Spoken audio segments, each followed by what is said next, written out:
नमस्कार। आज हम एक बहुत ही छोटी लेकिन कह सकते हैं कि बेहद असरदार और रोंगटे खड़े कर देने वाली कहानी की गहराई में उतरेंगे। कहानी का नाम है आखिरी मंजिल। ये कहानी सिर्फ एक भूतिया रेलवे स्टेशन की नहीं है, बल्कि ये हमारे अतीत के उन सायों के बारे में है जो कभी कभी पीछा नहीं छोड़ते हैं और एक ऐसी मंजिल की ओर ले जाते हैं जहां शायद कोई जाना नहीं चाहेगा। बिल्कुल। और देखिए, हमारे पास सोर्स के तौर पे तो सिर्फ ये कहानी ही है। तो आज हमारा मकसद है इसके रेशे रेशे को समझना, ये जानने की कोशिश करना कि कहानी लिखने वाले ने आखिर किन चीजों का इस्तेमाल किया कि इतने कम शब्दों में इतना गहरा डर और एक बेचैनी सी पैदा कर दी है। हाँ, क्योंकि सिर्फ एक डरावनी कहानी नहीं लगती फिर। नहीं, बिल्कुल नहीं। ये अपराध बोध की कहानी है, कर्मफल की है और शायद एक अनदेखे न्याय के चक्र की भी कहानी है। तो चलिए सीधे कहानी की उस भयानक माहौल में चलते हैं। रात के ठीक 12 बज रहे हैं, ट्रेन चल रही है और रवि जो हमारा कैरेक्टर है वो अपनी सीट पर सो रहा है, गहरी नींद में। तभी अचानक उसे लगता है जैसे कोई उसे झिंझोड़ रहा है, जगा रहा है। आंख खुलती है तो वो देखता है कि ट्रेन एक बिल्कुल सुनसान वीरान से स्टेशन पर रुकी है। स्टेशन का नाम भैरवपुर जंक्शन, ऐसा नाम जो उसने पहले कभी सुना ही नहीं। और उसे जगाने वाला जो शख्स है वो कहता है, साहब उतरिए, ये आपकी मंजिल है। यहीं से कहानी का जो तनाव है ना, वो बिल्ड होना शुरू होता है। सही। आप सोचिए उस यात्री की हालत, आधी रात, अनजान जगह और कोई कह रहा है यही मंजिल है। रवि हैरान है, परेशान है और हाँ, थोड़ा डरा हुआ भी है। वो फौरन अपना टिकट चेक करता है और जैसा उसे डर था, इस भैरवपुर जंक्शन का नाम टिकट पर है ही नहीं, कहीं नहीं है। ये पहला सिग्नल है कि कुछ बहुत गड़बड़ है, कुछ नेचुरल नहीं है। ये अनिश्चितता, ये डर की पहली सीढ़ी है ना? वो हिचकिचाते हुए और शायद किसी अजीब से दबाव में प्लेटफॉर्म पर उतर जाता है। उतरते ही उसे एक अजीब चीज महसूस होती है, घना सन्नाटा। ऐसा सन्नाटा जो सिर्फ आवाज का ना होना नहीं है, बल्कि एक भारीपन है उसमें, बोझिल सा। हाँ, एक वजनदार खामोशी। और फिर हवा में एक बहुत ही अजीब मिलीजुली सी गंध, जैसे कहीं पास में गीली सड़ी हुई मिट्टी हो और साथ में अगरबत्ती के जलने की धीमी महक भी। ये कॉम्बिनेशन ही अपने आप में बहुत अजीब है, परेशान करने वाला। ये गंध का जो जिक्र है ना, ये बहुत जरूरी है। सड़न और अगरबत्ती, ये बिल्कुल उल्टे संकेत हैं। सड़न मतलब मौत, खत्म होना, कुछ अपवित्र सा, और अगरबत्ती वो पूजा या किसी की याद से जुड़ी होती है। इन दोनों का एक साथ होना ये बहुत अशुभ लगता है, जैसे मौत और रस्म का कोई गलत सा संगम हो रहा हो। हाँ, डरावना तो है ही, पर अपशकुनी ज्यादा लगता है। मूड एकदम बदल जाता है कहानी का। बिल्कुल। और इस माहौल को और डरावना बना रहा है वो प्लेटफॉर्म पर टिमटिमाता हुआ एक पुराना लैंप। उसकी रोशनी भी स्टेबल नहीं है, बार बार कम ज्यादा हो रही है, जैसे वो खुद भी वहां टिके रहने के लिए स्ट्रगल कर रहा हो। आधी रात, वीरान स्टेशन, वो अजीब गंध और ये टिमटिमाती रोशनी, उफ, सच में सहरन पैदा होती है। रवि की घबराहट अब बढ़ने लगती है। देखिए, कहानीकार यहाँ डर पैदा करने के लिए क्लासिक चीजें तो यूज कर रहा है, लेकिन उन्हें मिलाया बहुत खास तरीके से है।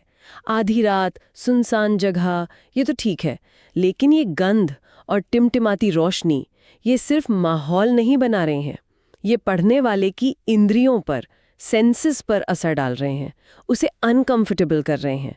रोशनी का टिमटिमाना सिर्फ अनिश्चितता नहीं है, ये शायद हकीकत का पर्दा हिलने जैसा भी है, जैसे कुछ छुपा हुआ है जो बस सामने आने वाला है। इसी बढ़ती बेचैनी में रवि हिम्मत करके आवाज लगाता है, यहाँ कोई है। शायद उसे उम्मीद है कि कोई गार्ड मिल जाए, कोई स्टेशन मास्टर, कोई तो लॉजिकल जवाब मिले।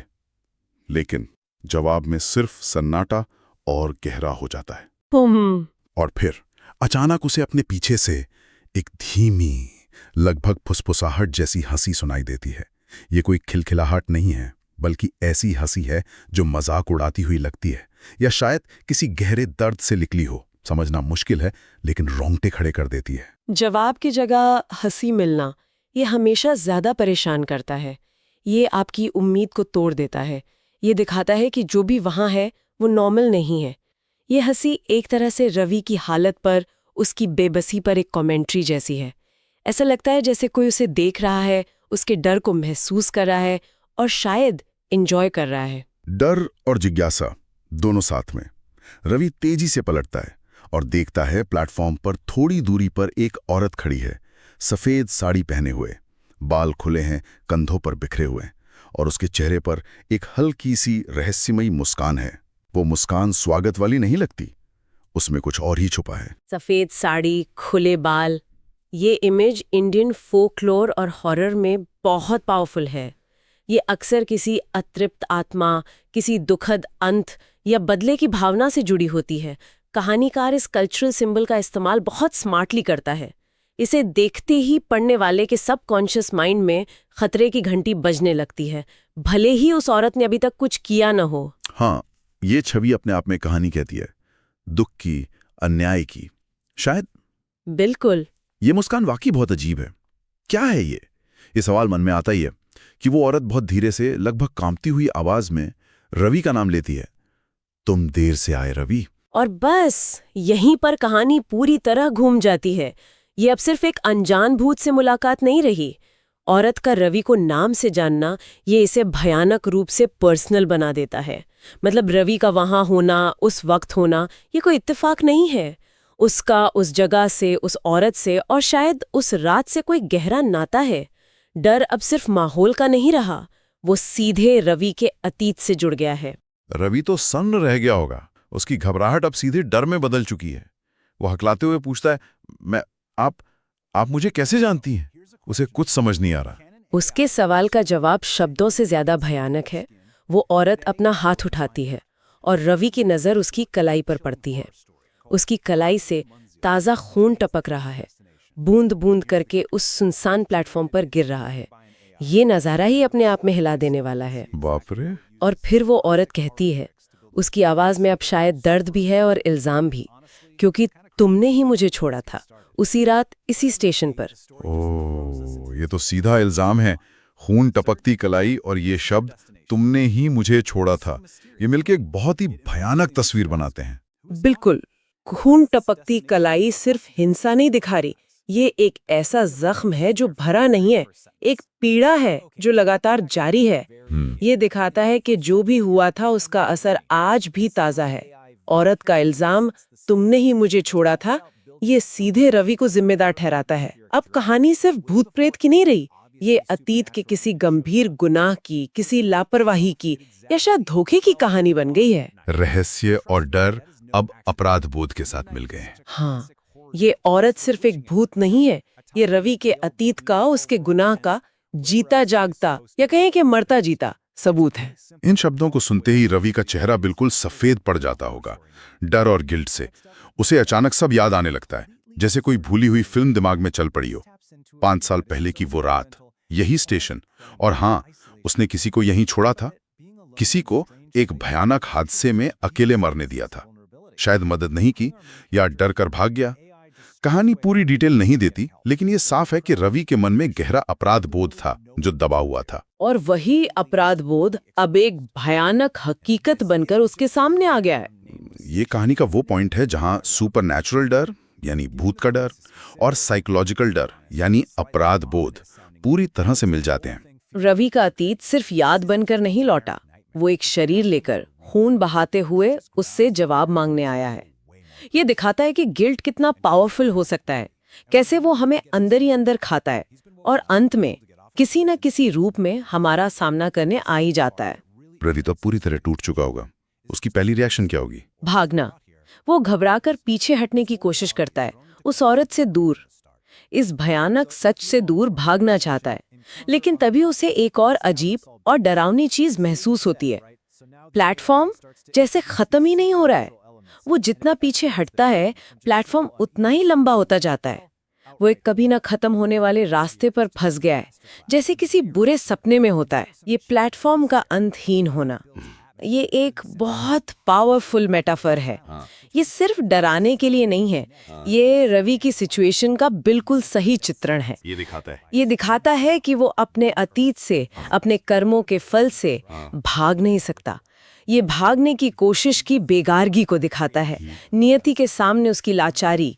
ये एक साइकोलॉजिकल जाल है, शायद उसी के गिल्ट ने बनाया है। वो फिजिकली भाग रहा है लेकिन मेंटली और कहें तो कर्म के हिसाब से वो वहीं फंसा हुआ है। और इस कभी ना खत्म होने वाले प्लेटफॉर्म पर हर कदम के साथ वो औरत उसके और करीब आ रही है। उसकी वो रहस्यमयी मुस्कान अब शायद और भी डरावनी लग रही होगी। और फिर उसकी आवाज गूंजती है जिसमें अब एक फैसले की ठंडक है। अब तुम्हारी बारी है। अब तुम्हारी बारी है। उफ, ये वाक्य किसी जज के आखिरी फैसले जैसा लगता है। ये बदला नहीं बल्कि जैसे न्याय का ऐलान हो, चाहे वो न्याय सुपरनैचुरल ताकतों से ही क्यों ना मिल रहा हो। ये वाक्य कहानी को कर्म और उसके फल के सिद्धांत से जोड़ता है कि तुमने जो किया था उसकी सजा भुगतने का वक्त आ गया है। यहाँ डर सिर्फ मौत का नहीं है बल्कि अपने कर्मों का हिसाब चुकाने का है। कहानी अब पूरी तरह से एक मॉरल लेवल पर आ गई है। जैसे ही ये शब्द हवा में गूंजते हैं तभी अचानक उसी ट्रेन की तेज सीटी बजती है जिससे रवि उतरा था। वो चौंक कर मुड़कर देखता है, वही ट्रेन उसके सामने खड़ी है। लेकिन इस बार कुछ बहुत अलग है। ट्रेन पूरी तरह से खाली है। सारे डिब्बे वीरान हैं, अंदर गहरा सन्नाटा। कोई पैसेंजर नहीं, कोई टीटी नहीं, कोई आवाज नहीं। बी के अकेलेपन को दिखाता है कि उसे अपनी इस आखिरी यात्रा पर अकेले ही जाना है। ये ट्रेन अब ट्रांसपोर्ट का जरिया नहीं, उसकी किस्मत की गाड़ी बन गई है। और फिर उसकी नजर एक सीट पर पड़ती है। उस सीट पर सफेद चौक से या पेंट से उसका नाम लिखा है, रवि फाइनल डेस्टिनेशन। अब कोई शक नहीं बचा, ये सब उसी के लिए था। ये स्टेशन, ये औरत, ये खाली ट्रेन, ये सब मिलकर उसकी आखिरी मंजिल का इंतजाम कर रहे हैं। ये कहानी का क्लाइमैक्स है। नाम और फाइनल डेस्टिनेशन लिखा होना ये सारे शक मिटा देता है। ये साफ करता है कि ये कोई रैंडम घटना नहीं थी बल्कि एक तयशुदा सजा थी जिसका वो हकदार माना गया है। ये पूरी घटना को सुपरनैचुरल और डेस्टिनी से जोड़ देता है। ऐसा लगता है जैसे यूनिवर्स की कोई शक्ति उसके कर्मों का हिसाब ले रही है। फाइनल डेस्टिनेशन शब्द का इस्तेमाल इसे और भी ज्यादा अशुभ बना देता है। इसके बाद कहानी हमें सीधा अगली सुबह पर ले जाती है। जब अगले दिन लोग स्टेशन पहुंचते हैं तो उन्हें ट्रेन की उसी सीट पर रवि का टिकट मिलता है जिस पर उसका नाम लिखा था। टिकट वही है लेकिन रवि वहां नहीं है। वो रहस्यमयी तरीके से गायब हो चुका है। उसका कोई निशान नहीं। रवि का गायब होना और सिर्फ टिकट का मिलना ये उसकी नियति को कंफर्म करता है। ये इस बात का सबूत है कि रात को जो भी हुआ वो भयानक हकीकत थी, कोई सपना या वहम नहीं था। वो सचमुच अपनी आखिरी मंजिल तक पहुंच गया, या यूं कहें कि उसे पहुंचा दिया गया। ये पढ़ने वाले के लिए एक ठंडा सा एहसास छोड़ जाता है कि उस अलौकिक न्याय से बचना मुमकिन नहीं था। लेकिन रुकिए, कहानी यहाँ खत्म नहीं होती। एक आखिरी और शायद सबसे डरावना पहलू अभी बाकी है। स्टेशन की दीवार पर, जहां शायद पहले कोई टाइम टेबल रहा होगा, अब किसी ने कोयले से खुरचकर एक मैसेज लिखा है। और वो मैसेज है, ट्रेन फिर रात 12 बजे लौटेगी। तो ये आखिरी लाइन कहानी के डर को कई गुना बढ़ा देती है, उसे एक अलग ही